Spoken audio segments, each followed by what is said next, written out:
encourage you to and reinforce that I'm a safe space for you, and my role is not to judge you, and it's not to pick up the phone and dial 911 because you're having thoughts of death. My role is to support you.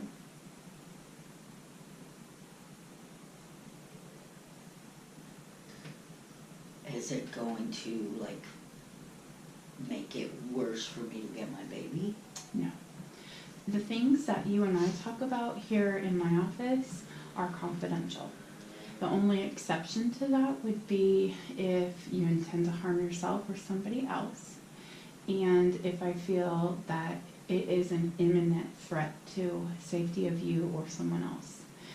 That's why I'm asking you these questions, because I'm trying to figure out if you are having these feelings of not wanting to exist anymore, how intense these feelings really are to you, right? And trying to figure out if, if I need to be concerned about your safety, because honestly I am. So, I'm crying all day. Right. So yes, I do have a plan. Okay. They do. But don't a lot of people, if you feel like you have nothing to live for? I mean, I feel like I'm being normal. You know what I mean? What is normal? Right? Yeah. Right? I'm not going to say that everyone has thoughts of death, but it is very common. I would be lying if I said to you that I've never thought about death before, that I've never thought it would be better if I just wasn't here. Sometimes we go to a really dark place, and it's okay to be not okay. Yeah. So you have a plan, and you have a plan. Can you share it with me? Will you share it with me? So, yeah, I would take a bottle of pills Okay. and I'd just go to sleep. Yeah. Do you have access to medication that could do that to you? Yes. Okay. So, here's my concern. You have thoughts of suicide, you have a plan, and you have the means. So, what would stop you from completing suicide? There's even just a glimpse of hope that me and baby will be back together. Okay. Lux is my everything. Yeah. And I would reason that you're probably his everything too. Yeah. We need to be together. Right. He's my baby. He's your baby, right? So I'd like you to enter into agreement with me. We talked earlier, and you stated, when we talked a little bit ago, you stated that your mom is a good support system for you.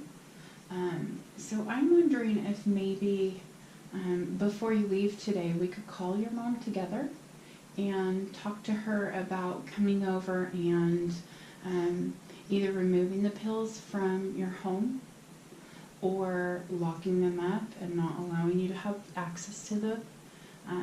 I'm wondering if that's something that you would be willing to do and enter into a verbal agreement with me that you're not going to commit suicide, but that if you get to a point where you're thinking very seriously that you're going to, that you'll call me, or that you'll call 911 or call your mom.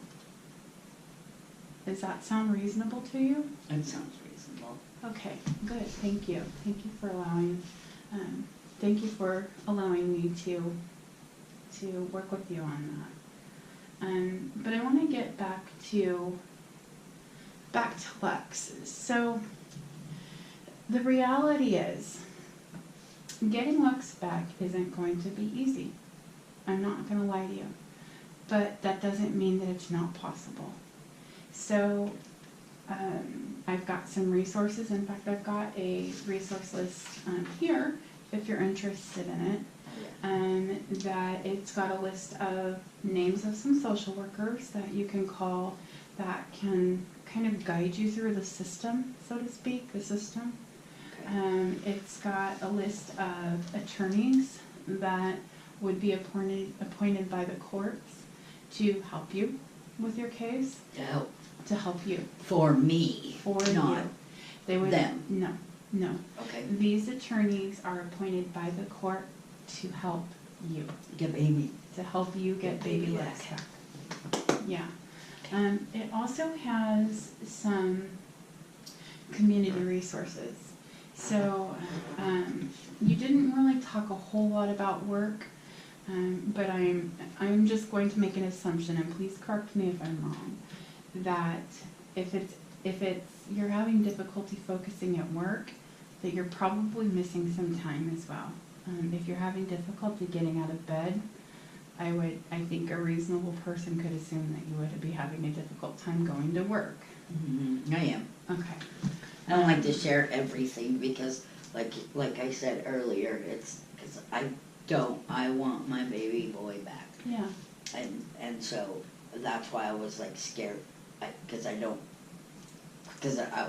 didn't understand. I was thinking that you're just gonna have to report everything back, and everything's gonna be bad, and I'm not gonna get my baby boy back, and Yeah.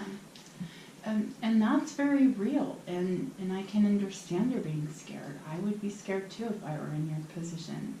And I'd be lonely too, and I would have a difficult time focusing on anything, or doing anything, or going anywhere, Mhm. and I wouldn't want to talk to anybody either. Especially a professional. right? Because you're probably thinking that all professionals are out to Mhm. get you at this point. And I do right now, Yeah. so And I don't blame you. But I'm on your side.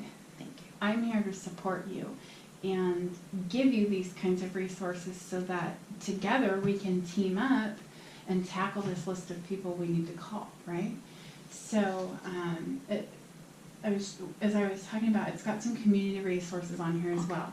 Things like Catholic Community Services, Coastal Community Action Program. It's got a list of food banks. Anything that you might need, or hopefully anything that you might need, is on this resource list. Okay, and I'll email a copy to you too if you leave your email address with me before you go. So, what do you think? What do you think in terms of your anxiety and your depression could be maybe some alternatives or some coping skills? So I'll throw out an idea. Like, I know when I get real anxious, I'll take some deep breaths and I'll do a short breathing exercise where I'll put my hand, in fact, why don't you follow along with me? Put your hand on your chest and your hand on your stomach, and I'll close my eyes, and I'll take a deep breath in through my nose, and then I'll exhale through my mouth. And I'll focus on how my chest is rising and how my stomach is rising and falling. Okay. And just focus on only that when you're doing that. Just how your chest and stomach rise and fall. And focus only on your breath when you're doing that. Don't let any other thoughts creep in. Just my breathing. Just breathing. Okay. And if any other thoughts do creep in, just acknowledge it. Okay, I've heard it. I've got that thought. Let it go and focus back onto your breath. And this is a really, really good way that a lot of people use to kind of just calm themselves and soothe themselves and kind of refocus and re-center themselves back to the moment. Okay. Okay, so I would strongly encourage that you do that. Take 3 deep breaths, 2-3 deep breaths each time that you feel that restlessness and that anxiety creeping in. Okay, you could also use it, when you're crying, because you talked about frequent crying. Deep breaths in through your nose, out through your mouth. And again, just pay attention to those breaths. Just try and center yourself and ground yourself. Okay? Another technique that some people use is touching things. For example, my pen So just touching it and feeling it, the sensations of my fingers, how smooth this part is, just how it feels, and focusing on that object will bring your anxiety level back down again. Okay. Okay? Okay. So it's called grounding techniques. Uh-huh. Yeah. And those can be really, really helpful for people that have issues with anxiety. Okay. Okay? So I'm going to say, for going forward, let's talk about an action plan. Something that you can do, and then I'd like to see you weekly, Okay. if that's okay, so that I can make sure that we're getting you the appropriate resources you need, and all of the support that we can get you, Okay. and all of the support that you need. So let's talk about going forward, meeting weekly, and we can meet for anywhere between 30 to 60 minutes. It just depends on your schedule, and how comfortable you are coming in to meet with me. But I'd like to see you weekly, Okay. and monitor the progress with Lux's case. First and foremost, I would really like for you to call a couple of the social workers at CPS, and find out where Lux is, Okay. and get yourself set up with some kind of visitation schedule with him. Okay? The department, as we call them, CPS, is required to give you at least 2 visits per week with him for 2 hours at a time. I understand that's not very much. So that's where attorneys come into play and can argue that you need more time with him, and you deserve more time with him. He's your baby.